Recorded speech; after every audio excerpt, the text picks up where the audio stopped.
नमस्कार दोस्तों, प्रस्तुत करने जा रही हूँ मन्नू भंडारी जी की कहानी मुक्ति। और अंततः ब्रह्म मुहूर्त में बाबू ने अपनी आखिरी सांस ली। वैसे पिछले 8-10 दिन से डॉक्टर सक्सेना परिवार वालों से बराबर यही कह रहे थे, प्रार्थना कीजिए ईश्वर से कि वह अब इन्हें उठा ले, वरना एक बार अगर कैंसर का दर्द शुरू हो गया तो बिल्कुल बर्दाश्त नहीं कर पाएंगे ये। परिवार वालों के अपने मन में भी चाहे यही सब चल रहा हो, पर ऊपर से तो सब एक दुखद मौन ओढ़े खड़े रहते, बिल्कुल चुपचाप। तब सबको आश्वस्त करते हुए डॉक्टर सक्सेना ही फिर कहते, वैसे भी सोचो तो इससे अधिक सुखद मौत और क्या हो सकती है भला। चारों बच्चे सेटल ही नहीं हो गए, कितना ध्यान भी रखते हैं पिता का, वरना आज के जमाने में तो बड़े भाग से मिलता है ऐसा घना गुथा संयुक्त परिवार, जिसके आधे से ज्यादा सदस्य तो इसी शहर में रहते हैं और बराबर जो अपनी ड्यूटी निभाते ही रहे हैं। कहीं कोई चूक नहीं, कोई कमी नहीं। परिवार के लोग चुप। मेरा मन जरूर हुआ कि उन्हीं की बात आगे बढ़ाते हुए इतना और जोर दूं कि कितनों को मिलते हैं आप जैसे डॉक्टर, जो इलाज करते करते परिवार के सदस्य ही बन गए, बाबू के तीसरे बेटे।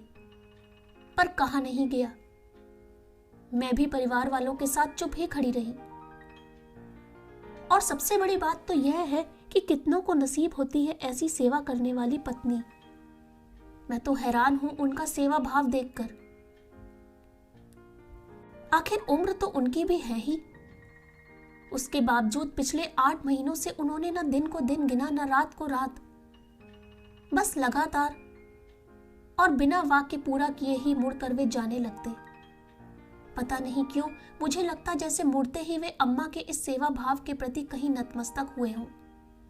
और मैं सोचती कि चलो कम से कम एक आदमी तो है जिसके मन में अम्मा की इस दिन रात की सेवा के प्रति सम्मान है, वरना परिवार वालों ने इस ओर ध्यान देना ही छोड़ दिया है। बस जैसे वो करती हैं तो करती हैं। किसी ने इसे उनके फर्ज के खाते में डाल दिया, तो किसी ने उनके स्वभाव के खाते में, तो किसी ने उनकी दिनचर्या के खाते में। सबके ध्यान के केंद्र में रहे तो केवल बीमार बाबू। स्वाभाविक भी था, बीमारी भी तो क्या थी, एक तरह से मौत का पैगाम। हाँ, मुझे जरूर यह चिंता सताती रहती थी कि बिना समय पर खाए, बिना पूरी नींद सोए, बिना थोड़ा सा भी आराम किए जिस तरह अम्मा रात दिन लगी रहती हैं, तो कहीं वे ना बीमार पड़ जाएं, वरना कौन देखभाल कर सकेगा बाबू की इस तरह। बाबू दिन दिन भर एक खास तेल से छाती पर मालिश करवाते थे, तो रात रात भर पैर दबाते थे। मैं सोचती थी कि बाबू को क्या एक बार भी ख्याल नहीं आता कि अम्मा भी तो थक जाती होंगी, रात में उन्हें भी तो नींद की जरूरत होती होगी, या दिन में समय पर खाने की। पर नहीं, बाबू को इस सब का शायद कभी ख्याल भी नहीं आता था। उनके लिए तो अपनी बीमारी और अपनी तीमारदारी ही सबसे महत्वपूर्ण थी, और इस हालत में अम्मा से सेवा करवाना वे अपना अधिकार समझते थे, तो इसी तरह सेवा करना अम्मा का फर्ज। कई बार अम्मा को थोड़ी सी राहत देने के इरादे से मैं ही कहती कि बाबू लाइए मैं कर देती हूँ मालिश, 4 बज रहे हैं। अम्मा खाना खाने चली जाए तो बाबू मेरा हाथ झटक कर कहते, रहने दे, नहीं करवानी मुझे मालिश। और इस उत्तर के साथ ही उनके ललाट पर पड़ी सलवटों को देखकर न फिर अम्मा के हाथ रुकते न पैर उठते। उसके बाद तो मैंने भी यह कहना छोड़ ही दिया। 3 महीने पहले बाबू को जब नर्सिंग होम में शिफ्ट किया तो जरूर मैंने थोड़ी राहत की सांस ली। सोचा अब तो उनकी देखभाल का थोड़ा बोझ नर्स भी उठाया करेंगी, अम्मा को थोड़ी राहत तो मिलेगी। पर नहीं, नर्स से तो बाबू केवल दवाई खाते या बीपी चेक करवाते, बाकी की सारी सेवा चाकरी तो अम्मा के ही जिम्मे रही। अम्मा रात दिन बाबू के साथ नर्सिंग होम में ही रहती और मालिश और पैर दबाने का काम भी पहले की तरह ही चलता रहा। हाँ, डॉक्टर सक्सेना की विशेष सिफारिश पर रात में कभी कोई जरूरत पड़ जाए तो अम्मा के साथ रहने के लिए परिवार का कोई ना कोई सदस्य आता रहता। कल रात 9 बजे के करीब हम लोग खाना खाकर उठे ही थे कि फोन की घंटी बजी। मैंने फोन उठाया तो उधर बड़े चाचा थे। छोटी, भैया की पहले आवाज गई और फिर थोड़ी देर बाद वे बेहोश हो गए।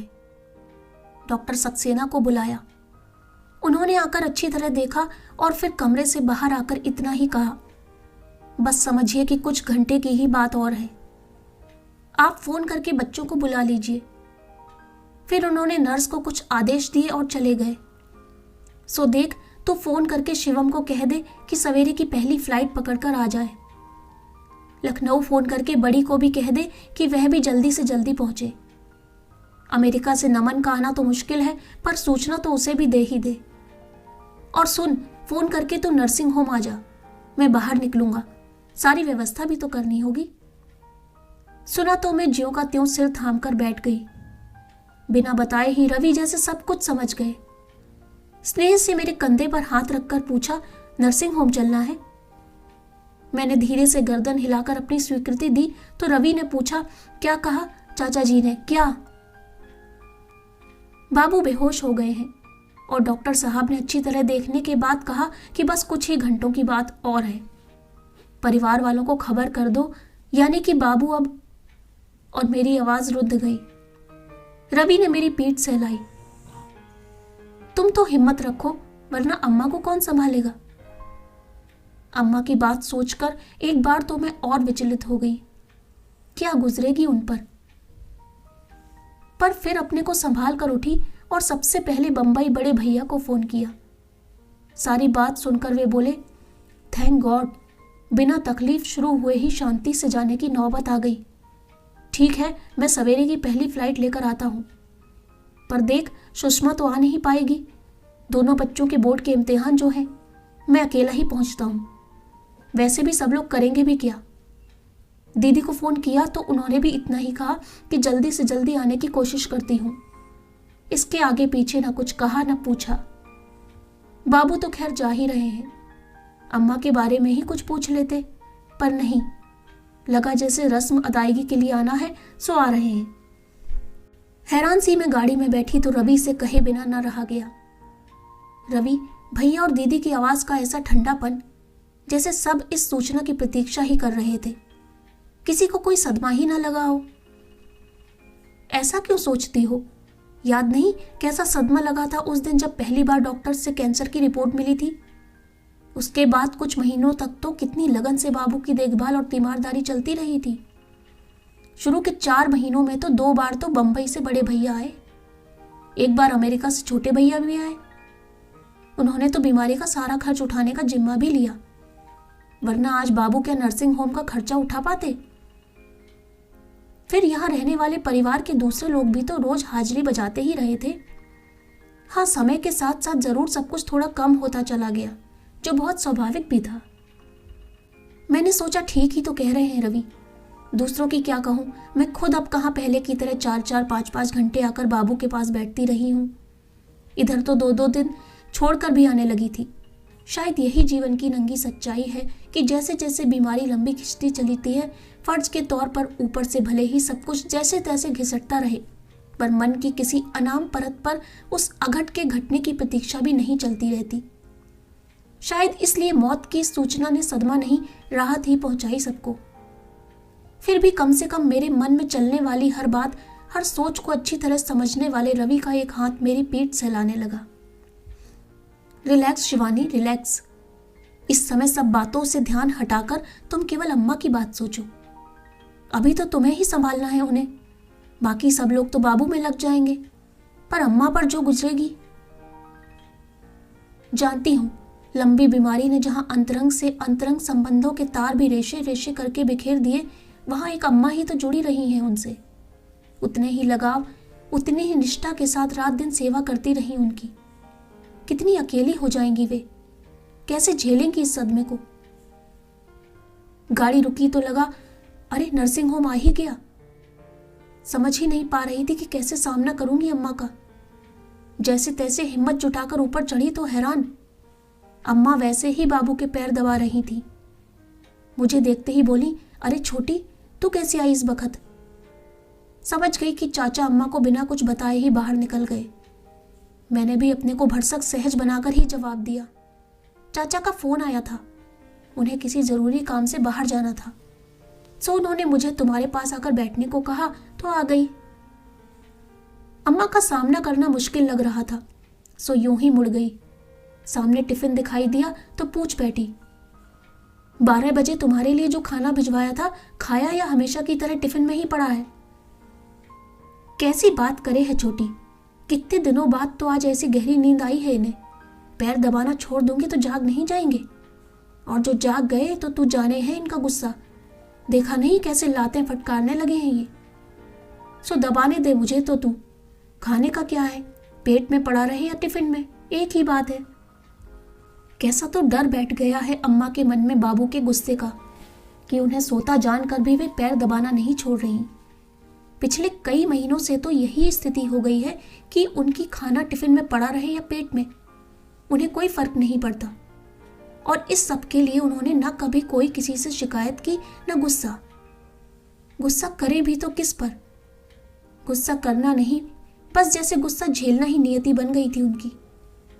आश्चर्य तो मुझे इस बात पर हो रहा था कि इतने अनुभवी अम्मा को क्या ये बिल्कुल पता नहीं चल रहा था कि बाबू गहरी नींद में नहीं बल्कि बेहोशी की हालत में पड़े हुए हैं। क्या 8 महीने की लंबी बीमारी ने भूख नींद के साथ साथ उनकी सारी इंद्रियों को भी सुन्न कर दिया है? एक तरफ तो कुछ घंटों के बाद बाबू के साथ जो होने जा रहा है उसकी तकलीफ, अम्मा पर होने वाली उसकी प्रतिक्रिया की कल्पना, और दूसरी तरफ सहज बने रहने का नाटक। अजीब स्थिति से गुजर रही थी मैं। सवेरे ठीक 5 बजे बाबू ने आखिरी सांस ली। आने के कुछ देर बाद ही नर्स ने मुझे बुलाकर कहा था कि वे यदि बार बार अंदर आएंगी तो अम्मा को शक होगा और वे अभी से रोना धोना शुरू कर देंगी। इसलिए मैं ही थोड़ी थोड़ी देर बाद बाबू की सांस का अंदाजा लेती रहूं, और मैं बाबू के सिर पर हाथ फेरने के बहाने यह काम करती रही थी। कोई 5-7 मिनट पहले ही उनकी उखड़ी उखड़ी सांस को देखकर मैं ही नर्स को बुला लाई। नर्स थोड़ी देर तक पल्स पर हाथ रखे खड़ी रही। फिर उसने धीरे से बाबू के पैरों से अम्मा के हाथ हटाए। सब कुछ समझकर बाबू के पैरों से लिपट कर ही अम्मा छाती फाड़ कर जो रोई तो उन्हें संभालना मुश्किल हो गया। परिवार के कुछ लोग शायद काफी देर पहले से ही नीचे आकर खड़े हो गए थे। नर्स की सूचना पर बड़े चाचा चाची और रवि ऊपर आ गए। ये सब लोग तो रात से ही इस घटना के लिए मानसिक रूप से तैयार थे।